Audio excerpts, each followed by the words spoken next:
नमस्कार, मेरा नाम डॉक्टर निर्वाण विश्वास है। मैं पेशे से एक डायबिटोलॉजिस्ट हूँ और साउथ दिल्ली में प्रैक्टिस करता हूँ। दोस्तों, आज हम डिस्कस करेंगे डायबिटीज़ के टाइप्स के बारे में, यानी कितने प्रकार के डायबिटीज़ होते हैं। तो मुख्यतः डायबिटीज़ जो होते हैं वो दो प्रकार के होते हैं, टाइप 1 डायबिटीज़ और type 2 diabetes. Type 1 diabetes basically एक ऑटो इम्यून बीमारी है, जिसमें कुछ सेल्स बनते हैं जो एंटीबॉडीज़ की तरह काम करते हैं और हमारे पैनक्रियाज को सीधे तौर पे नुकसान पहुंचाते हैं। तो ये ऐसी बीमारी होती है जिसमें पैनक्रियाज इंसुलिन बनाना बिल्कुल ही बंद कर देती है। ये अमूमन छोटे बच्चों में होता है और इसमें वेट लॉस होता है, और इसका जनरली जो निदान होता है वो इंसुलिन के इंजेक्शन के द्वारा ही संभव है। तो हमें ये ध्यान रखना चाहिए कि अगर कोई बच्चा है जो सडनली बहुत ज़्यादा जल्दी से वेट लॉस कर रहा है, बार बार पेशाब पे जा रहा है, बार बार पानी मांग रहा है या बार बार उसे भूख लग रही है, तो ये डायबिटीज़ के लक्षण हो सकते हैं। पर ये टाइप 1 डायबिटीज़ जनरली 5% लोगों में ही पाया जाता है। जो मेजॉरिटी ऑफ पेशेंट्स है जिनमें टाइप 2 डायबिटीज़ होता है, इसमें इंसुलिन बनता तो है पर उसकी क्वालिटी डिफेक्टिव होती है। मतलब यहाँ क्वांटिटी की कमी नहीं है, it is a qualitative defect. तो इसमें जनरल जेनेटिक होता है और मुख्यतः हमारे ये लाइफस्टाइल के ऊपर भी आधारित है।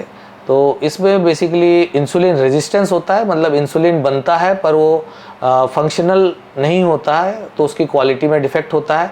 वो उतनी अच्छे से उसका जो काम है, जो कि है ब्लड शुगर को ब्लड से निकाल के सेल्स तक पहुंचाना, इस काम में वो सक्षम नहीं होता है, जिसकी वजह से बॉडी बहुत ज़्यादा इंसुलिन बनाती है और इस स्थिति को हम इंसुलिन रेजिस्टेंस कहते हैं।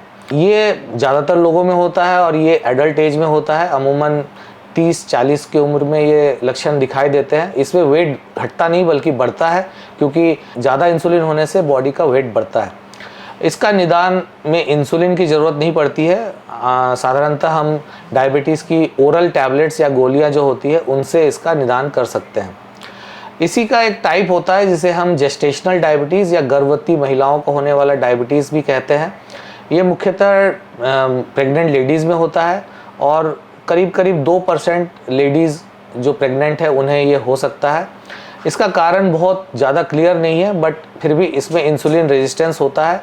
अधिकतर ऐसी महिलाओं में कुछ हद तक जेनेटिक कि उनके माता पिता या किसी में डायबिटीज़ होने का भी चांसेस होता है। जेस्टेशनल डायबिटीज़ जनरली 24 से 28 हफ्ते ऑफ प्रेगनेंसी में डायग्नोज किया जाता है और इसका निदान के लिए भी हम इंसुलिन या ओरल मेडिसिन दोनों दे सकते हैं, बट ये हमें डॉक्टरी सलाह के साथ देना चाहिए।